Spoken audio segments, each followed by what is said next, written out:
so I came across this concept reciprocal causation of philosophy and circumstances कि जो आपकी philosophy होती है ना वो आपके circumstances decide करती है और इसी को आप reciprocal कर लो, ठीक है। जो circumstances है ना ये आपकी philosophy बनाते हैं, यानी आम अल्फाज में कि आप जैसा सोचते हो आप अपने इर्द गिर्द वैसे सर्कमस्टेंसेस क्रिएट कर लेते हो और जो आपके सर्कमस्टेंसेस होते हैं ना वो आपको वैसा सोचने पे मजबूर कर देते हैं। जैसे आपको पढ़ाई मुश्किल लग रही है तो आपकी एक फिलॉसफी है, सोच बन जाती है कि I can not do this, ये मेरी सोच बन गई। अब अगर आपकी फिलॉसफी ये है कि नहीं नहीं आई कैन डू दिस और आप करते करते वो एग्जाम पास कर लेते हो तो वो आपके सर्कमस्टेंसेस बन जाते हैं। So this is the thing कि ये दोनों ही चीजें एक दूसरे पे इम्पैक्ट डालती हैं और ये हमारी स्टडी से रिलेटेड कैसे है कि देखिए हम ना प्रोक्रेस्टिनेट बहुत ज़्यादा करते हैं और उसकी मुझे अब तक ना बहुत सारी उसके एस्पेक्ट्स मेरे सामने आते जा रहे हैं। तो उसमें एक चीज़ ये भी है because when I do procrastinate तो उसमें ये होता है कि या तो मेरे पास सिलेबस पूरा नहीं होता और मैं चीज़ों पर ना बहुत ज़्यादा कर रही होती हूँ कि ये तो बहुत मुश्किल है और ये तो हो नहीं सकता, आज तो बिल्कुल नहीं हो सकता, कल देखूंगी, कल कल करते हुए वो चीज़ वो नहीं कवर होती। और या वो चीज़ बहुत ईजी होती है, मुझे लगता है कि आई कैन डू दिस तो इस पर मुझे टाइम नहीं लगाना चाहिए। दो चीज़ें होती हैं। तो बाज़ औक़ात वो इतना ईज़ी भी नहीं होता, उसको एटलीस्ट 1 प्रैक्टिस की तो ज़रूरत होती है, लेकिन हम वो भी नहीं करते। So this happens often times, हम अपने दिमाग में कुछ सोच लेते हैं एंड वो सोच हमारे सर्कमस्टेंस को क्रिएट करती है कि आगे जो कुछ होने वाला है, उस वक़्त जो कुछ हो रहा है ना, that's all in our brain. और अगर हम अपने सर्कमस्टेंस को चेंज कर लें ना, लाइक क्या करें हम? ये कर सकते हैं कि हम उठ के अगर वो चीज़ हमसे नहीं हो रही, फॉर एग्ज़ाम्पल आप अभी एक तजुर्बा करके देखें, while you are watching this video, तो इसका मतलब है कि आप हाथ में मोबाइल लेके बैठे हुए थे और यूट्यूब खोली तो ये वीडियो आपको नजर आई और आपने इसको ओपन कर लिया, या फिर आपको कोई नोटिफिकेशन आया, टर्न दिस ऑफ और जाएं और जाके वो चीज उठाएं जिसको आप काफी दिनों से टाल रहे हैं, whether it be writing, whether it be anything, जो भी आपका ऑप्शनल सब्जेक्ट था, फलाना फलाना, उसको उठाएं और उसका ना कम से कम एक टॉपिक फटाफट एक स्किमिंग कर लें, उसे स्किमिंग यानी गो थ्रू हो जाए, थोड़ा सा देख लें उसको, जल्दी से देख लें। कुछ लिखना था तो फटाफट 2-4 लाइनें उस चीज़ पे लिख लें, ये लिख लें कि I have been procrastinating about this topic from this time to till today और आज मैं इसको लिख लिया है और बेशक पूरा नहीं लिखा but I write it down later. लेकिन इतना करके देखें, आपको ना एक पॉजिटिव बूस्ट मिलेगा, एक सर्ज मिलेगी कि I should study more. It often happens कि मेरे अगर दिन का आगाज ना भी अच्छा हो ना, I go and I take out that book, ये चीज़ जो मैं कर रही हूँ, तो उससे ये हुआ कि एक ना रूटीन बनती चली जाती है। परसिस्टेंस हम कहते रहते हैं, रेजिलियंस होनी चाहिए भाई, वो यही होती है कि ये समझो these are your number of days, आपने कोई काम करना है। परसिस्टेंस कैसे है कि आप इस दिन वेदर गुड और बैड जैसा भी आपका दिन था, आपने ये सारी चीजें कर ली,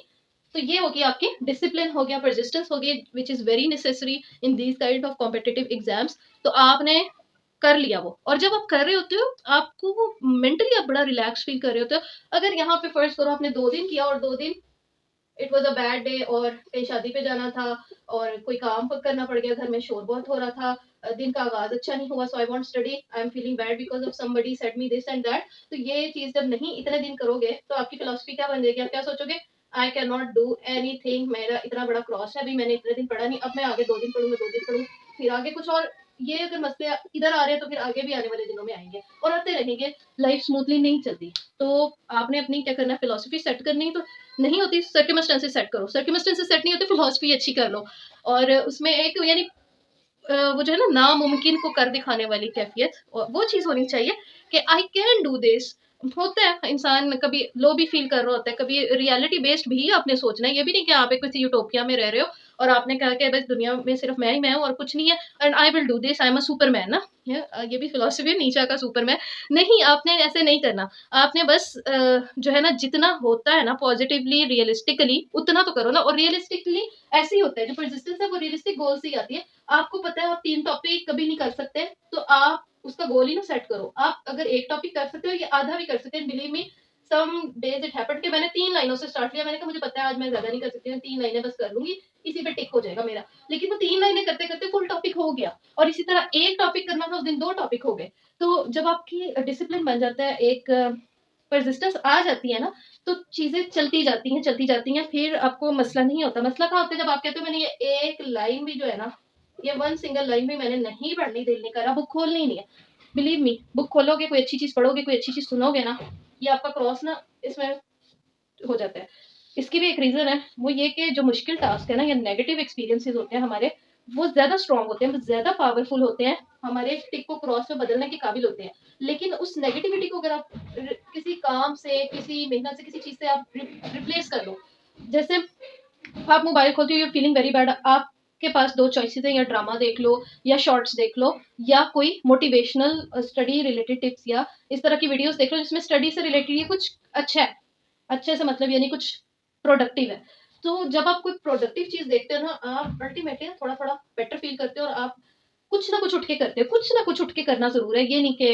आई हैव एक्सपीरियंस दिस, जब हम बिल्कुल लेजी होके बैठ जाते हैं, अरे नहीं कुछ भी नहीं करना, कुछ भी नहीं करना आज ना, दिल नहीं कर रहा, मूड नहीं हो रहा। ये जो मूड है ना, ये बड़ा धोखेबाज है, ठीक है। इसको बड़ा क्रॉस लगाए और अपने डेज को हमने टिक लगाना है, कुछ ना कुछ पढ़ना है। अब तो वैसे ही दिन बहुत छोटे रह गए, दिसंबर के बाद तो मुझे यूँ लगता है कि बहुत ज्यादा कुछ आपकी प्लेट पे होता है, एक तरह के आपसे मैनेज नहीं हो रहा था, संभाला नहीं जा रहा होता। तो छोटी छोटी चीजों के चंक्स बनाए। I asked about active passive और इनडायरेक्ट, वो इसीलिए था कि often times we ignore that, वो हम पॉजिटिव प्रोक्रेस्टिनेशन में चले जाते कि ये छोटी मोटी चीजें ना हम कर ही लेंगे, ग्रामर इंग्लिश अच्छी है कर ही लेंगे। करेक्शंस को बिलीव मी, उर्दू की करेक्शन को मेरे साथ ऐसे होता है, मेरे जहन से निकल जाता है, करेक्शन के रूल्स हालांकि किए होते हैं, बट आफ्टर 1 और 2 मंथ्स जब मैं देखती हूँ तो अक्सर पास पेपर में कोई ना कोई क्वेश्चन ऐसा आया था जो वेरी सिंपल इट वाज, लेकिन वो मैं कहती इसमें क्या गलती है, और फिर जाके रूल्स रिवाइज करो तो पता चलता है कि हाँ ये गलती थी and I was missing that point. तो निकल जाती हैं चीजें, छोटी छोटी चीजें निकल जाती हैं जहन से, उसको डेली वाली हैबिट में, जिस दिन बहुत बड़ा टॉपिक नहीं दिल करता ना करने को, उस दिन ये छोटे छोटे चंक्स चीजों के रखो, लेकिन जाके बैठ जाओ एक जगह, एक रूटीन बना दो, अपना एक सर्क्यूमस्टेंसेस क्रिएट करो, तो सक्सेस फिलॉसफी आपके माइंड में आ जाएगी। और अगर उसी चीज को नेगेटिव के I can not do this, ये नहीं होगा, कुछ ना कुछ देखो, बुरे से बुरे दिनों में भी यही सोचो कि I have to sail through this, मैंने कुछ ना कुछ करे ही जाना है, मैंने बैठना नहीं है चुप करके, उस पर ब्रूड नहीं करना। नेगेटिव इमोशंस बहुत स्ट्रांग होती हैं और नेगेटिव एक्सपीरियंसेस आपको इंडोर्स कर रहे होते कि नहीं ऐसे होना ही नहीं जिंदगी में तुम्हारे साथ, बट बिलीव मी बहुत कुछ कर सकता है इंसान। तो उसी को थोड़ा सा करते रहो, बस उठ के ना हिलने की देर है, बस सुस्ती के मारे बैठ के भी, ये नहीं कि अभी वीडियो पूरी देख लेते हैं फिर बाद में जाके उठ के वीडियो